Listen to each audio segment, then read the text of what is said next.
Magandang araw mga kaibigan. Bigyan natin ng reaction opinion itong post JMA News. Malacanang on Sunday hit back, Romes back. At Senator Amy Marcos after the later reacted on President Bongbong Marcos Jr.'s health, saying that his health would have eventually deteriorated because no one was attending to him properly. Palace Press Officer Undersecretary Attorney Claire Castro told the senator that the president's health should not be treated as a joke. Ito yung exact word Malacanang statement on Senator Amy Marcos remarks about President Marcos Jr.'s health. Huwag nating gawing biro ang kalusugan ng Pangulo. Huwag maging komedyante o payaso sa pagbibigay ng payo. Totoong puso at pagkalinga ang kailangan ng isang tao na may pinagdadaanang karamdaman. Huwag magpakaplastik sa mata ng nakakarami.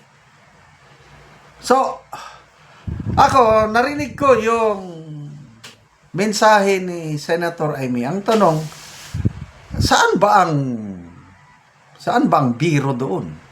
Saan ba ang pagpaplastik? Pakinggan natin ulit Ito, ang nakikita ko lang dito kay Senator Amy, yung kanyang pagmamahal sa kapatid. Yun, may sakit. Ang sinasabi ng super ate sa Pangulo is, walang nag-aalaga ng tunay sa kapatid niya.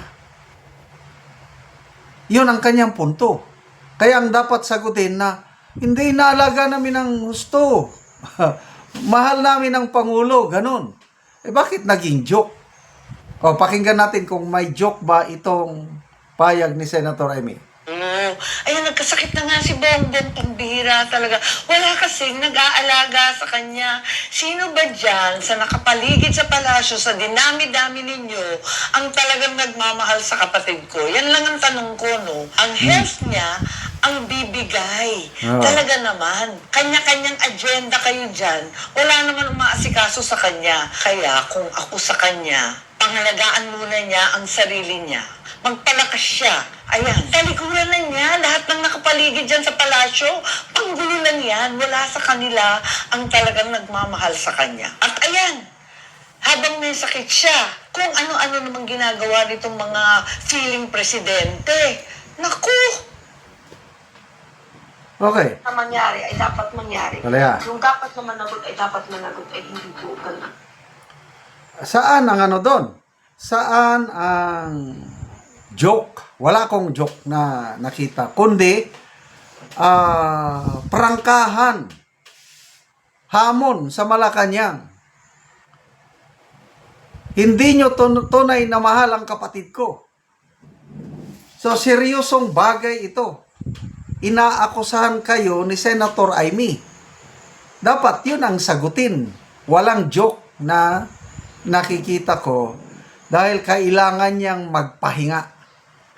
Talikuran yung ginagawa niya. I don't know kung ano yung ginagawa niya. So, talagang matindi ito. Binasa ko ang mga comments. Parang may mas karapatan pa si Auntie Claire kaysa sa kapatid. In fairness naman kay Auntie Claire, trabaho niya yan. Basa tayo sa mga comments. Nads Alarba, sabi niya, kapatid niya yan, may karapatan si Senator Amy. Roda Bariso, sounds like Auntie Claire. Jomel Vicente, so ano yung joke? Yun din ang tanong ko. Wala naman joke akong nakikita. Michelle Biloria, Amy is just concerned about his brother's health. Though they are not politically aligned, his sibling consideration is still there. So let Amy talk like a big sister, never invalidate her true concern.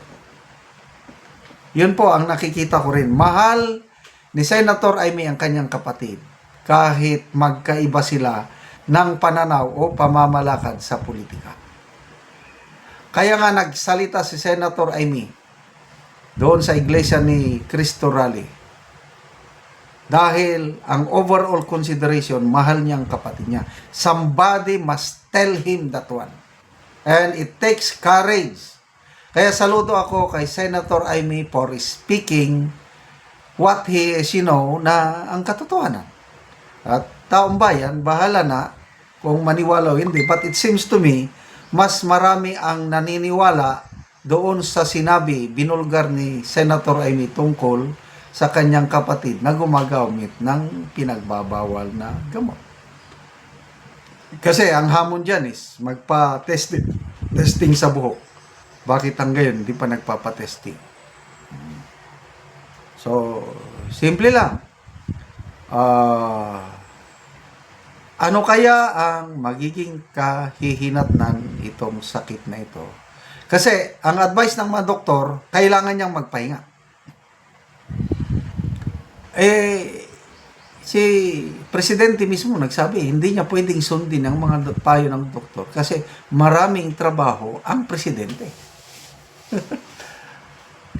So, ang dahilan daw yon, yung diverticulitis, sakit sa bitoka, sakit sa colon, sobrang stress.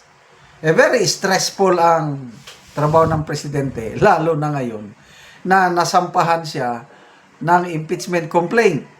Di bali yung una dahil parang drama-drama. Yung dalawang malalakas, yun, hindi tinanggap. Kaya marami ang nagre-reklamo na parang hindi patas ang labanan. Pautakan.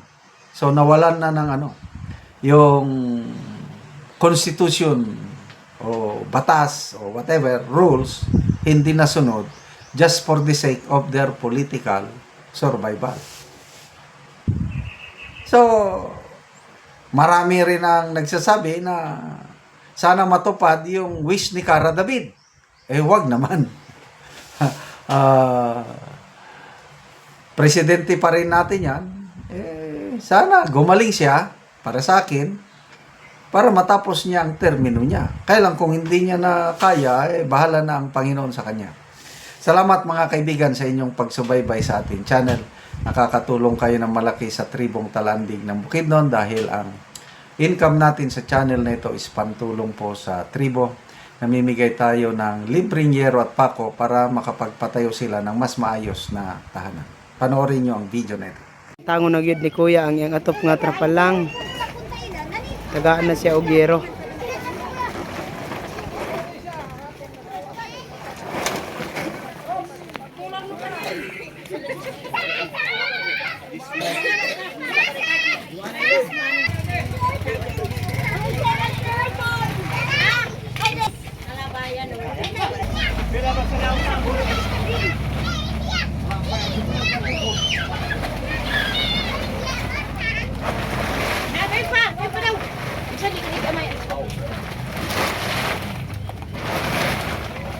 Kaya pa ako siya sa ito. Teka ga.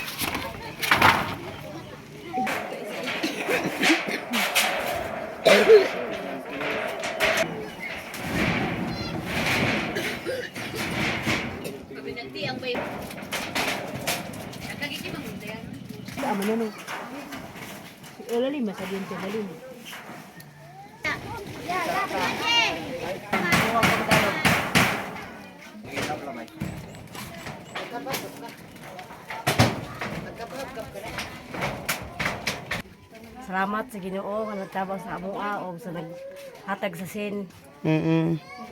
Kung para ang among atop, di gid siya magbugay. Ay dali naman siya madaot. Oo.